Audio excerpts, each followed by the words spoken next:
Asalaamu calaykum waraxmatullaahi tacaala wabarakaatu idil ahaantiina kusoo dhawaada janalkeen farxi fils official.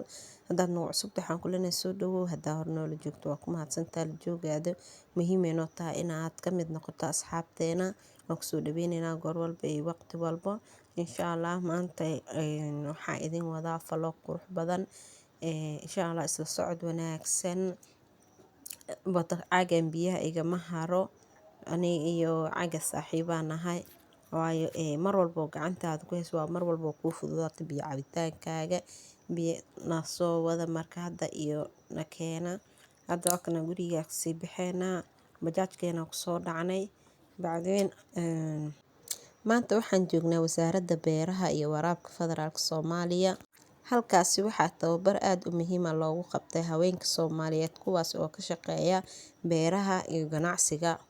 Tababarkani wuxuu dhiirigelinayaa haweenka Soomaaliyeed iyo kaalinta muhiimka ah ee ku leeyihiin haweenka horumarinta dalka iyo dhaqaalihiisaba. Meeshan waxaa inoogu soo jeediyay mowduuc qurux badan Ustaad Aamina oo ka hadlaysay dhowr qeybood oo loo keedin karo mooska, adigoo ka samaysanayso jibsi, adigoo ka samaysanayso cabitaan oo keed ah.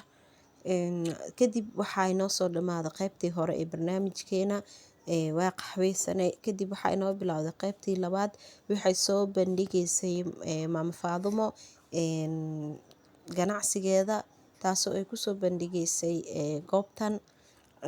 Waxay ka hadlaysay waxay soo saarto. Sidoo kale waxaa ku xigsatay Suhuur Bardhagti, iyadana waxay soo saartay saliid iyo calareen ay soo saartay kusoo bandhigaysay meesha. Sidoo kale waxay ka hadashay meeshay soo martay iyo maanta meesha ay taagan tahay, bardhagtigeeda quruxda badan maanta heerkan iyada iyo nafteeda markay dadaashay Allah subxaanahu wa tacaala, kadibna nafteeda kusoo dhiiratay inay bardhagtigan soo saarto. Alxamdulillah, Ilaahay wuu la garab galay. Kadib waxaa ku xigsatay Caaisha, iyadana waa shaqaale ka mid ah wasaaradda beeraha iyo waraabka. Dhowr qodobo oo qurux badan iyo sida oo loo bedelo, iyadana waxay xooga saaraysaa tomaatada sida loo keediyo, iyadoo oo waqtiyada markay soo go'do say u daadsan tahay laga faa'iideysto, inaysan daadsanaanin oo dhowr waxyaabood laga sameeyo. Kadib waxaa ku xigsaday Ustaad Maxamed, isagana wuxuu noo soo saarayay sida ganacsiga loo hormariyo, dhowr qodobo ka hadlay. Kadib markaa halkaas marayna way noo soo dhamaatay, qaybta dhexda noo soo dhamaatay. Kadib waa soo baxnay, xogo xili salaadna waa la joogay. Intaa wax yar ku yara warwareegnay, waayo cabbaara fadhinay. Kadib intaas markay noo soo dhamaadeen, waxaa soo aadnay dhanka iyo salaada, qolka salaada. Kadib waa soo tukanay hadduu eebro idmaayo. Salaadeen markaa soo dhamaysan, caagasna igama daba harayaa igu qaata. Waxaa soo aadnay inta inaan xogo sawir iskaga qaadno. Xogo sawira iskaga qaadnay, waa soo baxnay. Kadib qalab leh meeshaan daadsan leh, maasha Allah. Waa tukanay, waa duceysanay, waa soo baxnay. Qaybteeni gabagabada joognaa. Waxaa meeshaan ku tijaabinay oo aan wadnay cagaf. Kadib waa kasii dhammaanay oo waxaanu cagaf meesha daadsan, maasha Allah. Wasaaradda beeraha iska leh. Waa soo baxnay haddana. Waxaa soo aadnay sheybaarka, meeshaas oo wax ku sameynaynay sida loogu faa'iideysan lahaa qajaarka. Sidoo kale waxaa kale oo sameynay spiceska mise waxyaabaha carfaayo oo raashinka lagu darsado oo loo isticmaalo. Hadda meesha waxaa ku diyaarsanay xawaajiga bariiska loo isticmaalo. Xawaajigaas diyaarsanay. Kadib waxaas inta ku haddana kusoo diyaarinay qajaar. Ilaa qaraha ka siiye Ustaad Caaisha iyo Ustaadan kale intaa ka qayb qaatay diyaarintooda. Anagana waxaan ahayn dhageystayaal. hadda idinkula dhexbaxa idinka iyo Caaisha.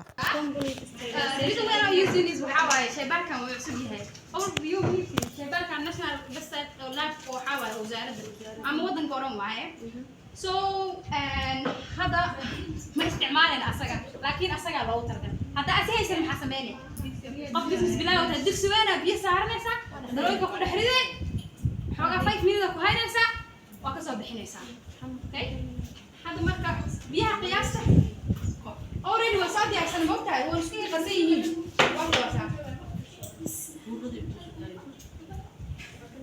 maxaa video kale ku dhex jiray خلطونا لو حواش بحسنا ما اقدر سكتها خلاص قلبي المرض يا كده معلنا يعني كيف كلا تسينا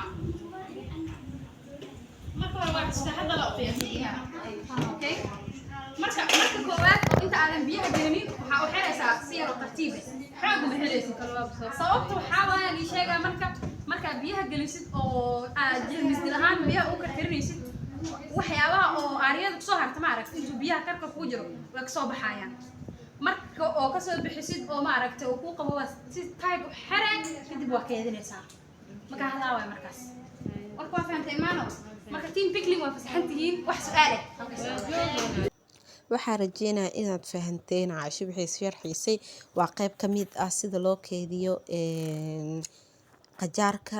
Hadeer waa soo baxnay waynoo soo gabagabowday daraasadeena maanta 2 maalin ay soconaysay maanta qayb ka mid ee daraasadeena ayaa soo qaadanay waa anaga waa sii baxaynaa isla socod wanaagsan asxaabi hanaga hilmaamina sheerta commentiga subscribe inta waxay muhiim inoogu yihiin channelkeena sare u qaada channelkeena insha Allah isla socod wanaagsan anna waxa idin soo badin doonaa fiidiyoyada hadda waa ka soo baxnay bajaajkeena ku soo dhacnay waxa soo aadnay xagga iyo guriyaheena